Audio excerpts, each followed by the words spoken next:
नमस्कार। Story bot में आपका हार्दिक स्वागत है। आज हम आपके लिए लेकर आए हैं आचार्य चतुर्सेन शास्त्री की लिखी कहानी मास्टर साहब। भामा भरी बैठी थी।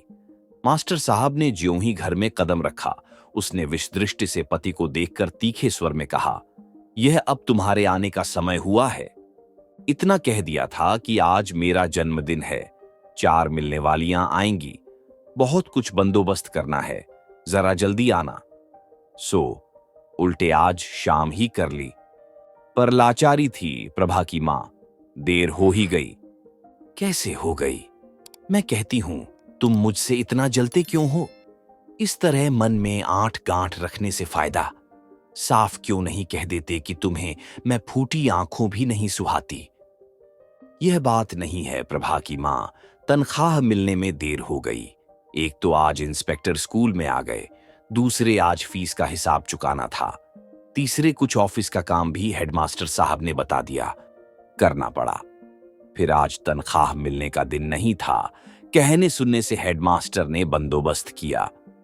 सो उन्होंने बड़ा एहसान किया। बात करनी भी तुमसे आफत है।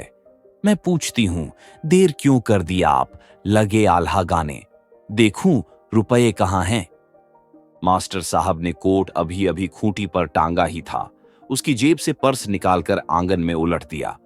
10-10 रुपए के 4 नोट जमीन पर फैल गए। उन्हें एक एक गिनकर भामा ने नाक भौं चढ़ाकर कहा, 40 ही हैं बस। 40 ही पाता हूं, ज्यादा कहां से मिलते? अब इन 40 में क्या करूं? ओढ़ूं या बिछाऊं?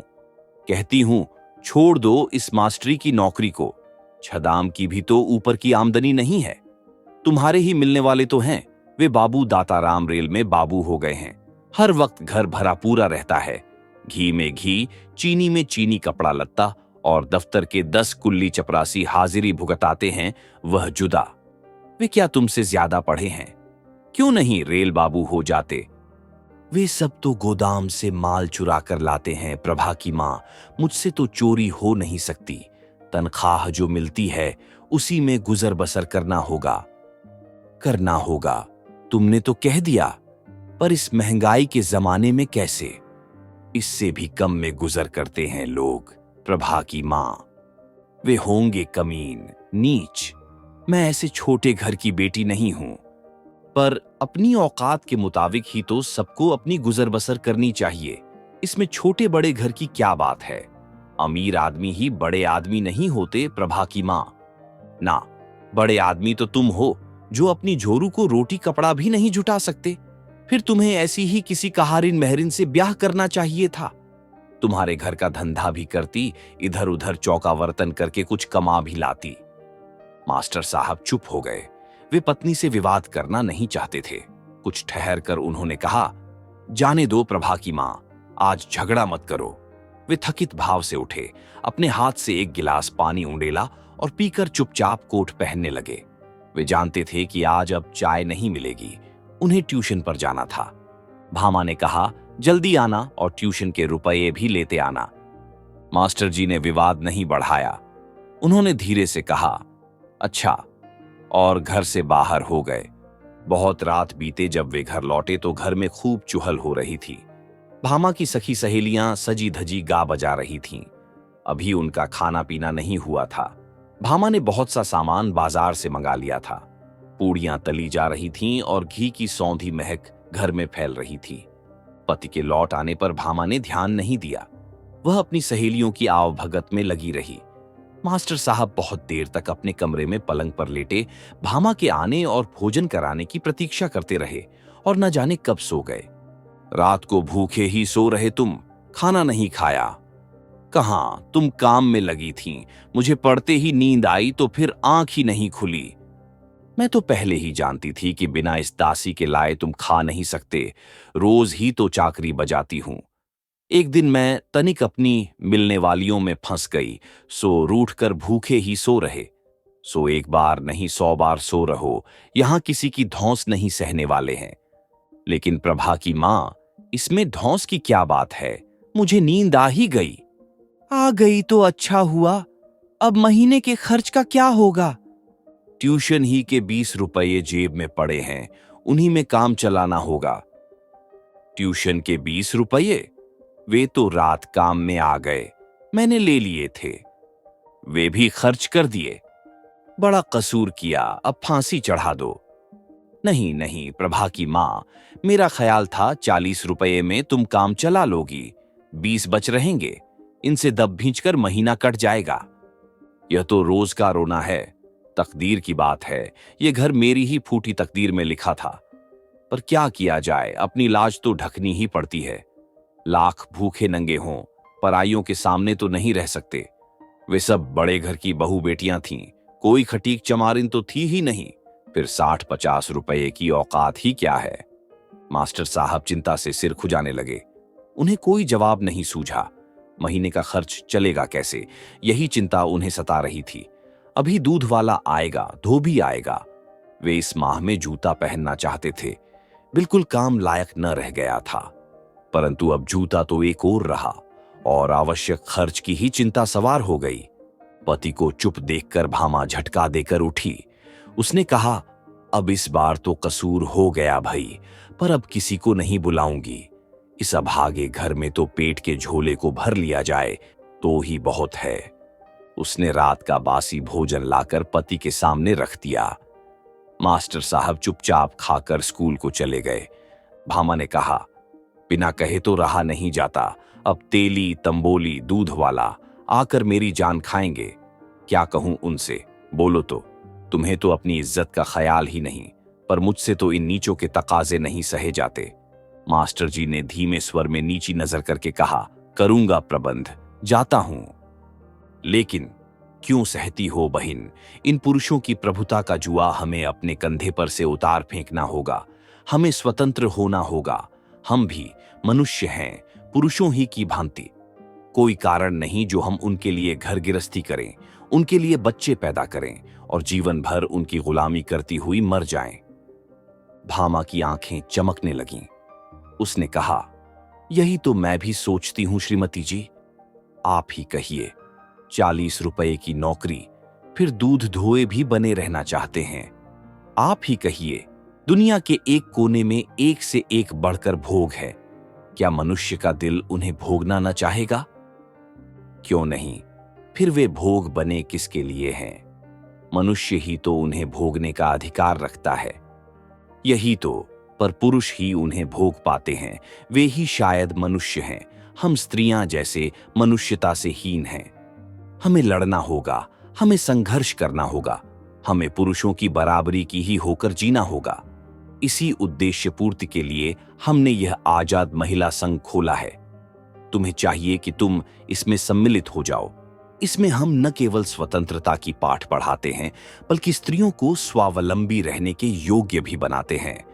हमारा एक स्कूल भी है जिसमें सिलाई, कसीदा और भांति भांति की दस्तकारी सिखाई जाती है। गायन, नृत्य के सीखने का भी प्रबंध है। हम जीवन चाहती हैं, सो हमारे संघ में तुम्हें भरपूर जीवन मिलेगा। तो मैं श्रीमती जी आपके संघ और स्कूल दोनों ही की सदस्य होती हूं। जब वे स्कूल चले जाते हैं, मैं दिन भर घर में पड़ी उनके आने का इंतजार करती रहती हूं। सो भी इस अवस्था में नहीं कि वे मेरे लिए कुछ उपहार लेकर आते होंगे या मेरे पास बैठकर 2 बोल हंस बोल लेंगे। ईश्वर जाने कैसी ठंडी तबीयत पाई है। चुपचाप आते हैं, थके हुए, परेशान से, और पूरे सुस्ता भी नहीं पाते कि ट्यूशन। प्रभा है उनकी लड़की, उसी से रात को हंसते बोलते हैं। कहिए, यह कोई जीवन है? नरक नरक सिर्फ मैं हूं जो यह सब सहती हूं। मत सहो बहन, अपने आत्मसम्मान और स्वाधीनता की रक्षा करो। यही करूंगी श्रीमती जी, यही करूंगी। तो कल आना, हमारा वार्षिकोत्सव है। बहुत सी बड़ी बड़ी देवियां पाएंगी, उनके भाषण होंगे, भजन होंगे, नृत्य होगा, गायन होगा, नाटक होगा, प्रस्ताव होंगे और फिर प्रीतिभोज होगा। कहो, आयोगी ना? अवश्य पाऊंगी, अब जाती हूं। अब जाओ फिर। तुम्हें देखकर चित्त प्रसन्न हुआ। याद रखो, तुम्हारी जैसी ही देवियों के पैरों पड़ी परतंत्रता की बेड़ियां काटने के लिए हमने यह उद्योग किया है। आप धन्य हैं श्रीमती जी। नमस्ते। नमस्ते। भामा ने बड़ी उत्सुकता से वह रात काटी और वह अपनी समझ में पूरी तैयारी के साथ सज धज कर जब उस जलसे में गई तो हद दर्जे चमत्कृत और लज्जित होकर लौटी। चमत्कृत हुई वहां के वातावरण से, व्याख्यानों से, कविताओं और नृत्य से, मनोरंजन प्रकारों से। उसने देखा, समझा, आहा, यही तो सच्चा जीवन है। कैसा आनंद है, कैसा उल्लास है, कैसा विनोद है। परंतु जब उसने अपनी हीनावस्था का वहां आने वाली प्रत्येक महिला से मुकाबला किया तो लज्जित हुई। उसने दरिद्र निरीह पति से लेकर घर की प्रत्येक वस्तु को अत्यंत नगण्य, अत्यंत क्षुद्र, अत्यंत दयनीय समझा और वह अपने ही जीवन के प्रति एक असहनीय विद्रोह और असंतोष भावना लिए बहुत रात गए घर लौटी। मास्टर साहब उसकी प्रतीक्षा में जागे बैठे थे। पिता की कहानियां सुनते सुनते थक कर सो गई थीं। भोजन तैयार कर आप खा और प्रभा को खिला, पत्नी के लिए उन्होंने रख छोड़ा था। भामा ने आते ही एक तिरस्कार भरी दृष्टि पति और उस शयनागार पर डाली जो उसके कुछ क्षण पूर्व देखे हुए दृश्यों से चकाचौंध हो गई थी। उसे सब कुछ बड़ा ही अशुभ, असहनीय प्रतीत हुआ। वह बिना ही भोजन किए, बिना ही पति से एक शब्द बोले, बिना ही सोती हुई फूल सी प्रभा पर एक दृष्टि डाले चुपचाप जाकर सो गई। मास्टर साहब ने कहा, और खाना? नहीं, खाऊंगी। कहां खाया? खा लिया। और प्रश्न नहीं किया। मास्टर साहब भी सो गए। भामा प्रायः नित्य ही महिला संघ में जाने लगी। उन्मुक्त वायु में स्वच्छंद सांस लेने लगी। पढ़ी लिखी, उन्नतिशील कहाने वाली लेडियों महिलाओं के संपर्क में आई। जितना पढ़ सकती थी पुस्तकों, पत्र पत्रिकाओं को पढ़ने लगी। उसने सुना उन महामहिम महिलाओं में जो सभाओं और जलसों में ठाठदार साड़ी धारण करके सभा नेत्रियों के पासन को सुशोभित करती हैं, चारों ओर स्त्री पुरुष जिनका आदर करते हैं, जिन्हें प्रणाम करते, हंस हंस कर झुककर जिनका सम्मान करते हैं, उनमें कोई घर को त्याग चुकी है, कोई पति को त्याग चुकी है, उनका गृहस्थ जीवन नष्ट हो चुका है, वे स्वच्छंद हैं, उन्मुक्त हैं, वे बाधाहीन हैं। वे कुछ घंटों ही के लिए नहीं, प्रत्युत महीनों तक चाहे जहां रह और चाहे जहां जा सकती हैं। उन्हें कोई रोकने वाला, उनकी इच्छा में बाधा डालने वाला नहीं है। उसे लगा, यही तो स्त्री का सच्चा जीवन है। वे गुलामी की बेड़ियों को तोड़ चुकी हैं, वे नारियां धन्य हैं। एक दिन सभा में जब सभा नेत्री महोदया तालियों की प्रचंड गड़गड़ाहट में ऊंची कुर्सी पर बैठी, उपस्थित प्रमुख पुरुषों और महिलाओं ने उन्हें सादर मोटर से उतारकर फूल मालाओं से लाद दिया था, तो भामा के पास बैठी एक महिला ने मुंह विचकाकर कहा, लानत है इस पर। यहां ये ठाठ है, वहां खसम ने पीट कर घर से निकाल दिया है। अब मुकदमेबाजी चल रही है। दूसरी देवी ने कुतूहल से पूछा, क्यों? ऐसा क्यों है? कौन अपनी औरत का रात दिन पराये मर्दों के साथ घूमते रहना, हंस हंस कर बातें करना पसंद करेगा भला? घर गिरस्ती देखना नहीं, देशोद्धार करना या महिलोद्धार करना और घर बाहर आवारा फिरना। तो फिर बीबी, बिना त्याग किए यूं देश सेवा हो भी नहीं सकती। खाक देश सेवा, जो अपने पति और बाल बच्चों की सेवा नहीं कर सकती, अपनी घर गिरस्ती को नहीं संभाल सकती, वह देश सेवा क्या करेगी? देश के शांत जीवन में अशांति की आग अवश्य लगाएगी। भामा को ये बातें चुभ रही थीं। उससे न रहा गया। उसने तीखी होकर कहा, क्या चकचक लगाए हो बहन? घर गिरस्ती जाकर संभालो ना, यहां वक्त बर्बाद करने क्यों आई हो? महिला चुप तो हो गई, पर उसने तिरस्कार और अवज्ञा की दृष्टि से एक बार भामा को और एक बार सभानेत्री को देखा। भामा सिर्फ स्त्रियों ही के जलसों में नहीं आती जाती थी, वह उन जलसों में भी भाग लेने लगी जिनमें पुरुष भी होते। बहुधा वह स्वयं सेविका बनती और ऐसे कार्यों में तत्परता दिखाकर वाहवाही लूटती। उसकी लगन, तत्परता, स्त्री स्वातंत्र्य की तीव्र भावना के कारण इस जागृत स्त्री जगत में उसका परिचय काफी बढ़ गया। वह अधिक विख्यात हो गई। लीडर स्त्रियों ने उसे अपने काम की समझा, उसका आदर बढ़ा। भामा इससे और भी प्रभावित होकर इस सार्वजनिक जीवन में आगे बढ़ती गई और अब उसकी वह क्षुद्र दरिद्र गिरस्ती, छोटी सी पुत्री और समाज में अतिसाधारण सा अध्यापक, उसका पति, सब कुछ हेय हो गया। वह बहुत कम घर पाती। बहुधा मास्टर साहब को खाना स्वयं बनाना पड़ता, चाय बनाना तो उनका नित्य कर्म हो गया। पुत्री प्रभा की सार संभार भी उन्हें करनी पड़ने लगी। वे स्कूल जाएं, ट्यूशन करें, बच्ची को संभालें, भोजन बनाएं और घर को भी संभालें। ये सब नित्य नित्य संभव नहीं रहा। घर में अव्यवस्था और अभाव बढ़ गया। भामा और भी तीखी और निडर हो गई। वह पति पर इतना भार डालकर, उनकी यत्किंचित भी सहायता न करके, उनकी सारी संपत्ति को अधिकृत करके भी निरंतर उनसे क्रुद्ध और असंतुष्ट रहने लगी। पति की क्षुद्र आय का अब सबसे बड़ा भाग उसकी साड़ियों में, चंदों में, तांगे के भाड़े में और मित्र मित्रानियों के चाय पानी में खर्च होने लगा। मास्टर साहब को मित्रों से ऋण लेना पड़ा। आरण मास मास बढ़ने लगा और फिर भी खर्च की व्यवस्था बनी नहीं। दूध आना बंद हो गया, घी की मात्रा कम हो गई, सांग सब्जी में किफायत होने लगी। मास्टर जी के कपड़े फट गए। उन्होंने और एक ट्यूशन कर ली। वे रात दिन पिसने लगे। छोटी सी बच्ची चुपचाप अकेली घर में बैठी पिता और माता के आगमन की प्रतीक्षा करने की अभ्यस्त हो गई। बहुधा वह बहुत रात तक सन्नाटे के पालम में अकेली घर में डरी हुई, सहमी हुई बैठी रहती। कभी रोती रोती सो जाती, बहुधा भूखी प्यासी। एक दिन जब मास्टर साहब स्कूल की तैयारी में थे, भामा ने कहा, सुनते हो, मुझे एक नई खद्दर की साड़ी चाहिए और कुछ रुपये। महिला संघ का जलसा है, मैंने स्वयं सेविकाओं में नाम लिखाया है, किंतु रुपये तो अभी नहीं हैं, साड़ी भी आना मुश्किल है, अगले महीने में। भामा गरज पड़ी, अगले महीने में या अगले साल में? आखिर क्या मैं भिखारिन हूं? मैं भी इस घर की मालकिन हूं, ब्याही आई हूं, बांधी नहीं। सो तो ठीक है प्रभा की मां, परंतु रुपया तो नहीं है ना। इधर बहुत सा कर्जा भी तो हो गया है, तुम तो जानती ही हो। मुझे तुम्हारे कर्मों से क्या मतलब? कमाना मर्दों का काम है या औरतों का? कहो तो मैं कमाई करूं जाकर। नहीं नहीं, ये मेरा मतलब नहीं, पर अपनी जितनी आमदनी है उतनी। भाड़ में जाए तुम्हारी आमदनी, मुझे साड़ी चाहिए और 10 रुपए। तो बंदोबस्त करूंगा। मास्टर साहब और नहीं बोले, छाता संभालकर चुपचाप चल दिए। जलसे में भामा एक सप्ताह व्यस्त रही। वह घर न आ सकी।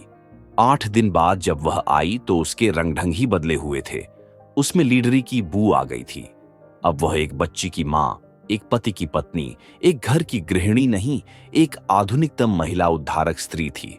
पुरुषों से, गृहस्थी की रूढ़ियों से, दरिद्र जीवन से संपूर्ण विद्रोह करने वाली। वह बात बात पर पति से झगड़ा करने लगी, प्रभा को अकारण ही पीटने लगी। तनिक सी भी बात मन के विपरीत होने पर तिनक कर घर से चली जाती और 2-2 दिन गायब रहती।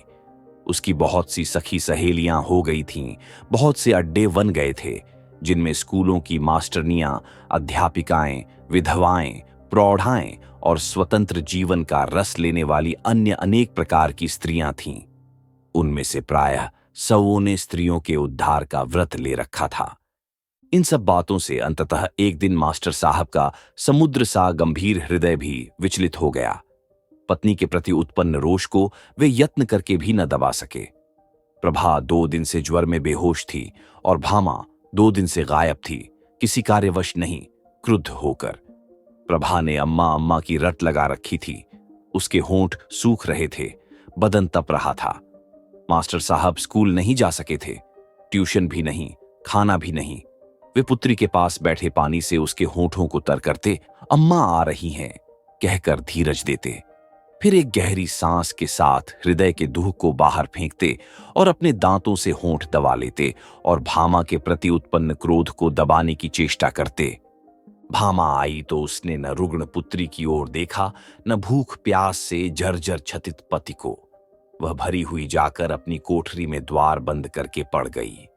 अंत में मास्टर साहब ने कोठरी के द्वार पर जाकर कहा, प्रभा को बहुत तेज ज्वर है प्रभा की मां, तनिक आओ तो। मैं क्या वैद्य डॉक्टर हूं? भीतर से भामा ने कहा। नहीं, वह तुम्हें बहुत याद कर रही है, तनिक उसके पास बैठो। तुम बैठे तो हो, वह तुम्हें पुकार रही है, आओ। मैं थक रही हूं, मेरी जान मत खाओ। कैसी बात कहती हो प्रभा की मां, वह तुम्हारी बेटी है। तुम्हारी भी तो है। बच्चों की देखभाल तो मां ही कर सकती है, प्रभा की मां। पर बच्चे मां के नहीं, बाप के हैं, उन्हें ही उनकी संभाल करनी चाहिए। पर तुम जरा बच्ची के पास तो जानो। भाड़ में जाए बच्ची, मुझे जरा सोने दो, मेरी तबीयत ठीक नहीं है। ये तुम क्या कह रही हो प्रभा की मां? तुम उसे नहीं समझ सकोगे। स्कूल की किताबों में वह बात नहीं लिखी। मास्टर साहब के शरीर का संपूर्ण रक्त उनके मस्तिष्क में भर गया। जीवन में पहली बार असह्य क्रोध की लहर पाई। उन्होंने आपे से बाहर होकर किंतु धीमे स्वर में कहा, तुम ऐसी हृदयहीन हो प्रभा की मां। उन्होंने थूक सटका और चले गए। सुबह बड़ी देर तक भी जब भामा अपनी कोठरी से बाहर नहीं आई, तब मास्टर साहब रात भर की जागी हुई, फूली हुई, सुर्ख आंखों की कोर में वेदना और उदासी भरे प्रभात की वेला में झपकी लेती क्लांत बच्ची को चुपके से छोड़कर फिर पत्नी की कोठरी में गए। रात के गुस्से को भूलकर उन्होंने पुकारा, प्रभा की मां, उठो तो तनिक, दिन बहुत चढ़ गया है। पर दूसरे ही क्षण उन्होंने देखा कोठरी का द्वार खुला है और भामा वहां नहीं है। कोठरी सूनी है, बिछौना खाली है। भीतर जाकर देखा एक पुर्जा लिखा रखा था। उसमें लिखा था, मेरी आंखें खुल गई हैं, मैं अपने अधिकार को जान गई हूं। मैं भी आदमी हूं, जैसे तुम मर्द लोग हो, और मुझे भी मर्दों की भांति स्वतंत्र रहने का अधिकार है। मैं तुम्हारे लिए गृहस्थी की गुलामी करने से इनकार करती हूं। तुम्हारे लिए बच्चे पैदा करने, उनके मलमूत्र उठाने, तुम्हारे सामने हाथ पसारने से इनकार करती हूं। मैं जाती हूं और कहे जाती हूं कि तुम्हें मुझे बलपूर्वक अपने दुर्भाग्य से बांध रखने का कोई अधिकार नहीं। तुम्हारी 40 रुपए की हैसियत में मैं अपने को भागीदार नहीं बना सकती। मास्टर साहब की आंखें फट गईं, मुंह फैला रह गया। वे वहीं चारपाई पर बैठकर 2-3 बार उस पत्र को पढ़ गए और सब बातों को भूलकर वे यही सोचने लगे, आखिर भामा ये सब लिख कैसे सकी? बिल्कुल ग्रामोफोन की सी भाषा है, व्याख्यान के नपे तुल्य शब्द, साफ तीखी युक्ति, सुगठित भाषा। ऐसा तो वे भी नहीं लिख सकते। भामा यह सब कहां से सीख गई? क्या उसने सत्य ही उन सब गंभीर बातों पर, स्त्री स्वातंत्र्य पर, सामाजिक जीवन के इस असाधारण स्त्री विद्रोह पर पूरा पूरा विचार कर लिया है? क्या वह जानती है कि इस मार्ग पर जाने से उस पर क्या क्या जिम्मेदारियां आएंगी? मैं तो उसे जानता हूं। वह कमजोर दिमाग की स्त्री है, एक असहनशील पत्नी है, एक निर्मम मां है। वह इन सब बातों को समझ ही नहीं सकती। परंतु वह यह खत लिख कैसे सकी? घर त्यागने का साहस उसमें हो सकता है। यह उसकी दिमागी कमजोरी और असहनशीलतापूर्ण हृदय का परिणाम है। परंतु उसके कारण इतने उच्च, इतने विशाल, इतने क्रांतिमय हैं, यह भामा समझ नहीं सकती। वह सिर्फ भरी गई है, भुलावे में आई है। ईश्वर करे उसे सुबुद्धि प्राप्त हो, वह लौट पाए। मेरे पास नहीं, मैं जानता हूं, मैं अच्छा पति नहीं। मैं उसकी अभिलाषाओं की पूर्ति नहीं कर सकता। मेरी क्षुद्र आमदनी उसके लिए काफी नहीं है। फिर भी प्रभा के लिए लौट ही आना चाहिए उसे। पता नहीं कहां गई, पर उसे तलाश करना होगा। उसके गुस्से को इतना सहा है, और भी सहना होगा। और उसने समझा हो या ना समझा हो, उसका यह कहना तो सही है ही कि मुझे उसे बलपूर्वक अपने दुर्भाग्य से बांध रखने का कोई अधिकार ही नहीं है। क्षण भर के लिए मास्टर स्तब्ध बैठे रहे। उनकी तनख्वाह के गोल गोल 40 रुपए झलझल करके उनके कानों में 40 की गिनती कर गुम गुम होने लगे और उनकी दरिद्रता, असहाय गृहस्थी विद्रूप कर ही करके उनका उपहास करने लगी। मैं आज उस गुलामी की बेड़ियों को तोड़ आई हूं श्रीमती जी। शाबाश, तुम्हारे साहस की जितनी तारीफ की जाए थोड़ी है। मैं समझती हूं कि अब तुम अधिक आजादी से अपनी बहनों और अपने देश की सेवा कर सकती हो। आप जो कहें वही मैं करूंगी। मैं चाहती हूं अभी तुम हमारे स्कूल में काम करो। सिर्फ सब सामान की फहरिस्त रखना, चीजों को संभालना और तैयार माल को बाजार में बेचना, यही काम तुम्हें करना होगा। और सब तो ठीक है, पर बाजार में बेचना ये मुझसे कैसे होगा? मैं तो कभी बाजार जाती नहीं, लोगों से बात करती नहीं। तो क्या मैं समझूं यह भीरुता, यह कमजोरी तुम में अभी बनी ही रहेगी? पर श्रीमती जी, पर वर कुछ नहीं, हरिया तुम्हारे साथ रहेगा। वह तुम्हारे कामों में खूब छंट है, सिर्फ हथलपक है। जो माल बेचता है या खरीदता है अपनी मुट्ठी भी गर्म करता है। अब तुम्हारी निगरानी में वह ऐसा नहीं कर सकेगा। पर मैं काम कुछ जानती नहीं हूं श्रीमती जी, कहीं कोई भूल चूक हो गई तो क्या हुआ? भूल चूक भी इंसान से ही होती है। फिर सब काम करने ही से तो आते हैं, कोई पेट से तो सब सीख कर पैदा नहीं होता। तब ठीक है श्रीमती जी, अब मेरे खाने पीने का क्या होगा? तुम्हें 20 रुपया माहवार मिलेगा, रहने को मकान स्कूल ही में मिलेगा, काम सीख लेने पर और कुछ, और पढ़ लिख जाने पर और अधिक तनख्वाह मिलेगी। भामा जब अपने नए घर में आई तो उसका मन बैठ रहा था, उसका सारा उत्साह ठंडा पड़ रहा था। 20 रुपए की नौकरी, दिन भर की गुलामी, फिर बाजार में माल बेचना। छी छी, मैं कैसे उन लोगों से पार पाऊंगी? घर को उसने देखा, उसके अपने घर की एक कोठरी से भी बदतर, एक साधारण सी कठोरी, गंदी और सूनी। बराबर की कोठरी में चपरासी हरिया रहता था।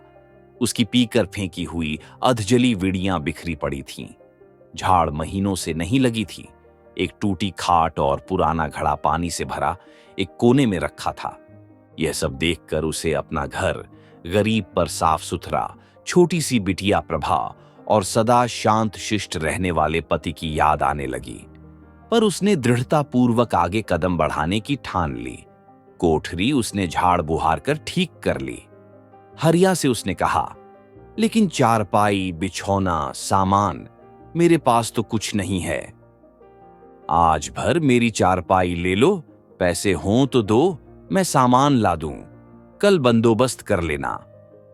लेकिन मेरे पास पैसे भी तो नहीं हैं। तो तुमने बड़ी बीवी से मांगा क्यों नहीं? भामा को उस नीच चपरासी का तुम करके बातें करना बहुत बुरा लगा। उसकी चारपाई मंगनी लेना, उसी की बगल की सूनी कोठरी में अकेली रहना और बिना साथ सामान गृहस्थी बसाना, उसे यह सब एक असह्य, अनहोनी सी बात लगने लगी। उसने सोचा चलो घर लौट चलूं, पर मन फिर मचल गया। उसने तुम कहकर उससे बात करने वाले हरिया से तू कहकर बात की। कहा, चल जरा मेरे साथ बीवी जी के घर, मैं उनसे जरूरी सामान का बंदोबस्त करने को कहूं। हरिया को यह तू तड़ाक पसंद नहीं आई। उसने धृष्टता से कहा, मैं स्कूल का नौकर हूं, तुम्हारा नहीं, और रात दिन को नौकरी भी नहीं करता। मैं इस समय कहीं नहीं आ जा सकता। वह भीतर अपनी कोठरी में चला गया। मानिनी भामा तमाम रात भूखी प्यासी ठिठुरती उस कोठरी के कोने में भीतर से द्वार बंद करके बैठी रही।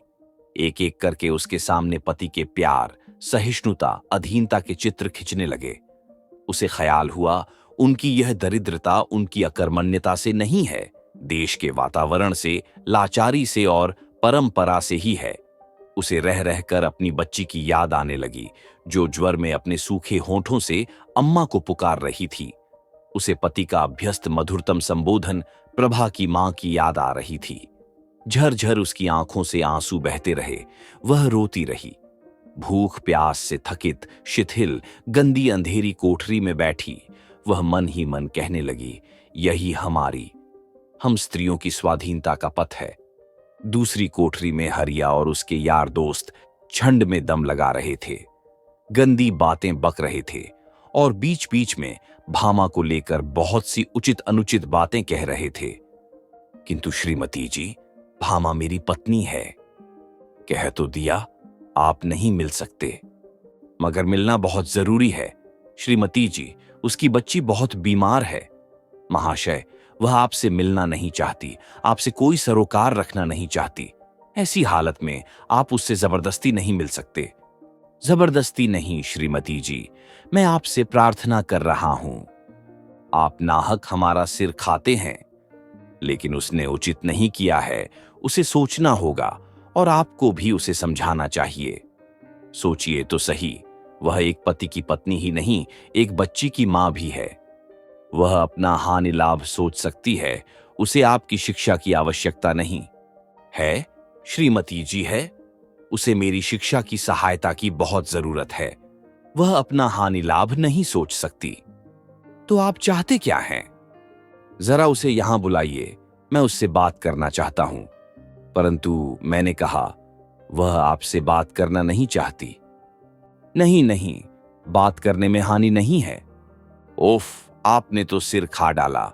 मैं कहती हूं आप चले जाइए। मैं उसे ले जाने के लिए आया हूं। उसे आप जबरदस्ती नहीं ले जा सकते। मैं उसे समझाना चाहता हूं। वह आपसे मिलने को तैयार नहीं। मैं उसका पति हूं श्रीमती जी। वह मेरी पत्नी है। मेरा उस पर पूरा अधिकार है। तो आप अदालत में जाइए, अपने अधिकार का दावा कीजिए। छी छी श्रीमती जी, आप महिलाओं की हितैषिणी हैं। आप यह कभी पसंद नहीं करेंगी। जी, मैं यह भी तो पसंद नहीं करती कि पुरुष स्त्रियों को उनकी इच्छा के विरुद्ध अपनी आवश्यकताओं का गुलाम बनाएं। कहां हम तो उन्हें अपने घर बार की मालकिन बनाकर अपनी इज्जत प्रतिष्ठा सब कुछ उन्हें सौंपकर निश्चिंत रहते हैं। जो कमाते हैं उन्हीं के हाथ पर धरते हैं, फिर प्रत्येक वस्तु और कार्य के लिए उन्हीं की सहायता के भिखारी रहते हैं। विचित्र प्रकृति के व्यक्ति हैं आप। अब मुझी से उलझ रहे हैं। आप यह व्याख्यान किसी पत्र में छपवा दीजिएगा। आपकी युक्तियों का मेरे लिए कोई मूल्य नहीं है। किंतु श्रीमती जी, आप एक पति और उसकी पत्नी के बीच इस प्रकार व्यवधान मत बनिए। अच्छा, तो आप मुझे धमकाना चाहते हैं? मैं आपसे प्रार्थना करता हूं, विनय करता हूं। आप भद्र महिला हैं। एक माता को उसकी रुग्णा पुत्री से, उसके निरीह पति से पृथक मत कीजिए। आप बड़े घर की महिलाएं और आपके पतिगण यह सब विच्छेद सहन करने की शक्ति रखते हैं। हम बेचारे गरीब अध्यापक नहीं।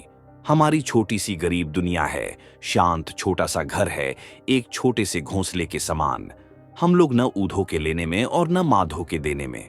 दिन भर मेहनत करते हैं, घर में पत्नी और बाहर पति, और रात को अपनी नींद सोते हैं। आप बड़े बड़े आदमियों का शिकारी जीवन है। उसमें संघर्ष है, आकांक्षाएं हैं, प्रतिक्रिया है और प्रतिस्पर्धा है। इन सब के बीच आप लोगों का व्यक्तिगत जीवन एक गौण वस्तु बन जाता है। पर हम लोग इन सब झंझटों से पाक साफ हैं। कृपया हम जैसे निरीह प्राणियों को अपनी इस जीवन की घड़दौड़ में न घसीटिएगा। दया कीजिए, मेरी पत्नी मेरे साथ कर दीजिए। मैं उसे समझा लूंगा, उससे निपट लूंगा। अच्छा, तो आप चाहते हैं कि मैं चपरासी को बुलाऊं या पुलिस को फोन करूं? जी नहीं, मैं चाहता हूं कि आप भामा देवी को यहां बुला दें। मैं उन्हें अपने घर ले जाऊं। यह नहीं हो सकता। यह बड़ा अन्याय है श्रीमती जी। आप जाते हैं या चपरासी बुलाया जाए? चपरासी, ओ चपरासी! देवी जी ने उच्च स्वर से पुकारा। अपनी टेढ़ी और घिनौनी मूंछों में हंसता हुआ हरिया आ खड़ा हुआ। अर्ध उद्दंडता से बोला, क्या करना होगा मेम साहब? मेम साहब के कुछ कहने से प्रथम ही मास्टर साहब, कुछ नहीं भाई, कुछ नहीं कहते हुए अपना छाता उठा ऑफिस से बाहर हो गए। चलती बार वे श्रीमती जी को नमस्ते करना भूले नहीं। सुना तुमने, वह खूसट आया था दफ्तर में। कौन? अरे वही बागड़ा बिल्ला मास्टर, तुम्हारा पति। लेकिन तू तमीज से बातें कर। छे खुश तुमसे। तुम क्या मेरी अफसर हो? तो तूने समझा क्या है?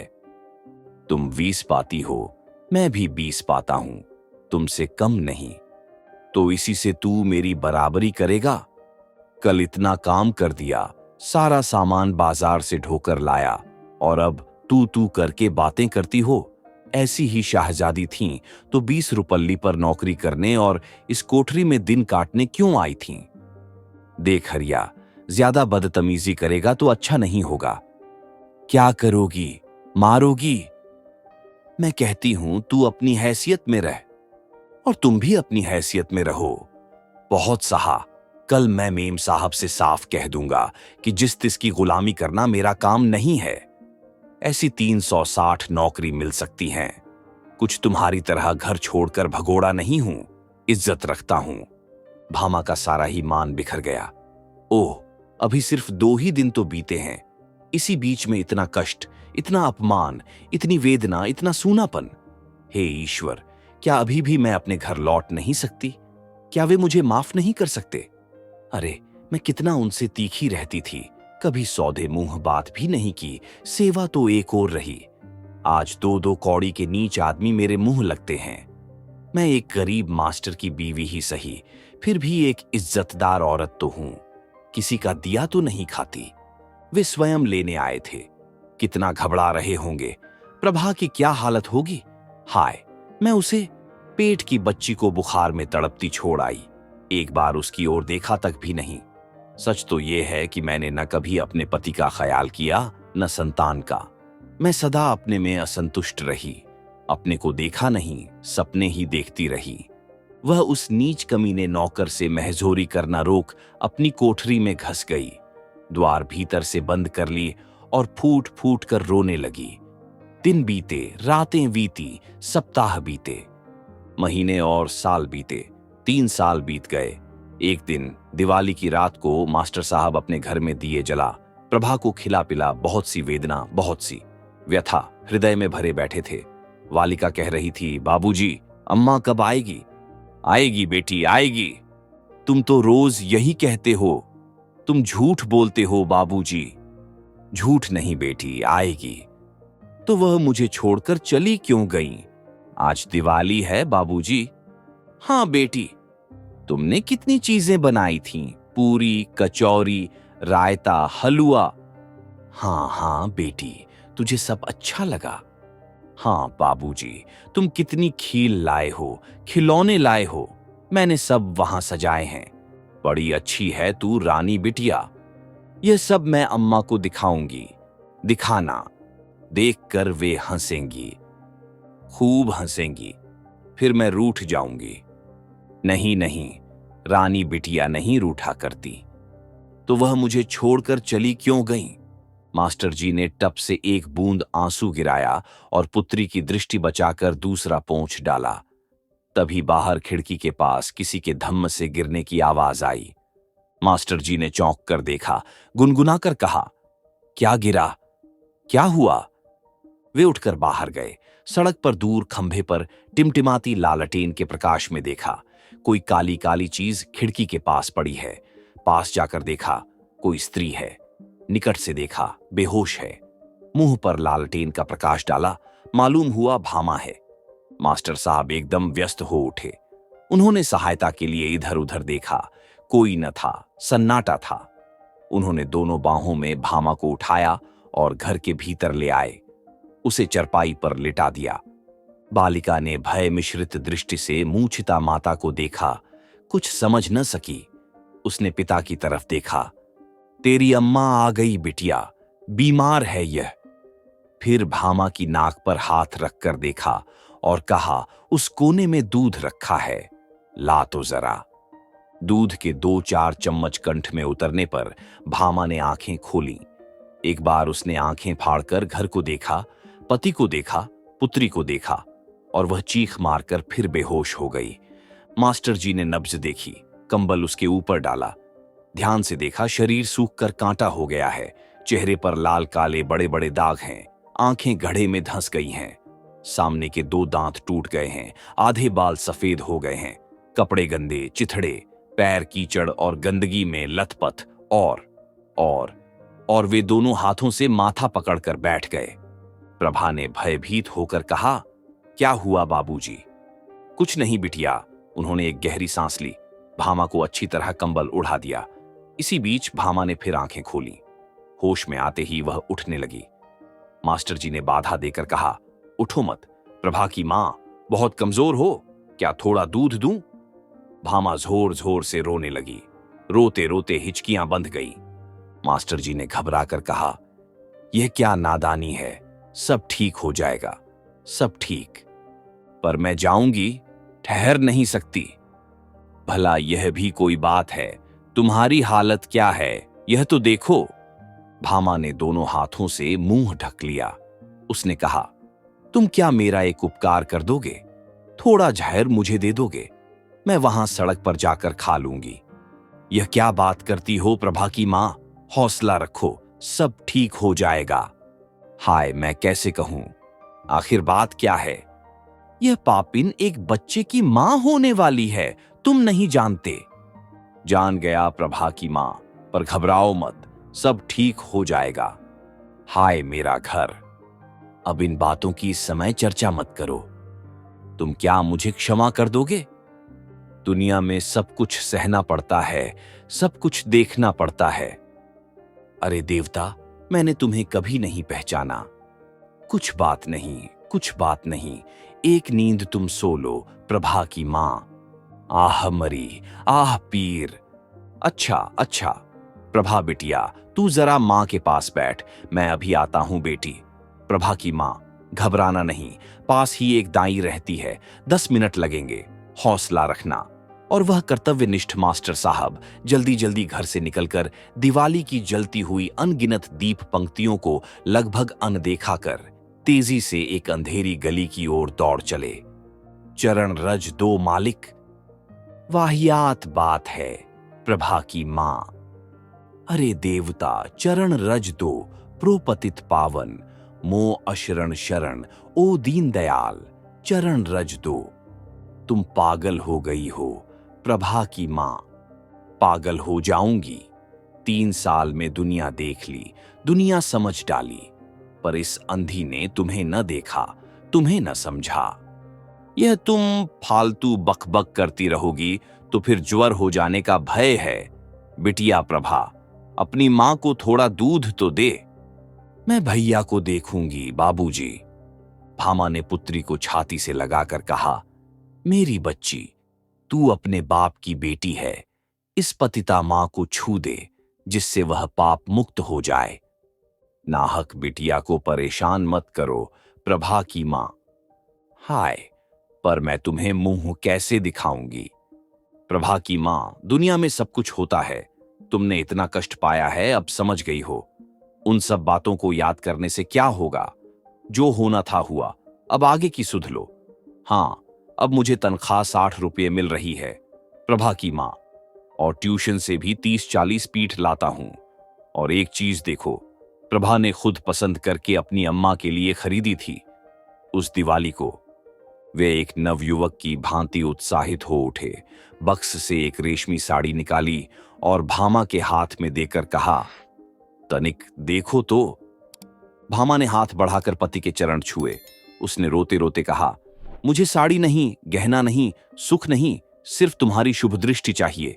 नारी जीवन का तथ्य मैं समझ गई हूं, किंतु अपना नारीत्व खोकर वह घर की सम्राज्ञी है और उसे खूब सावधानी से अपने घर को चारों ओर से बंद करके अपने साम्राज्य का स्वच्छंद उपभोग करना चाहिए, जिससे बाहर की वायु उसमें प्रविष्ट न हो। फिर वह साम्राज्य चाहे भी जैसा लघु, तुच्छ, विपन्न, असहाय क्यों न हो। मास्टर साहब ने कहा, प्रभा की मां, तुम तो मुझसे भी ज्यादा पंडिता हो गईं। कैसी कैसी बातें सीख लीं तुमने, प्रभा की मां। वे ही करके हंसने लगे। उनकी आंखों में अमल धवल उज्ज्वल अश्रु बिंदु झलक रहे थे। अगर आपको यह कहानी पसंद आई हो तो लाइक करें, कमेंट करें और स्टोरी बॉट चैनल को सब्सक्राइब करना न भूलें।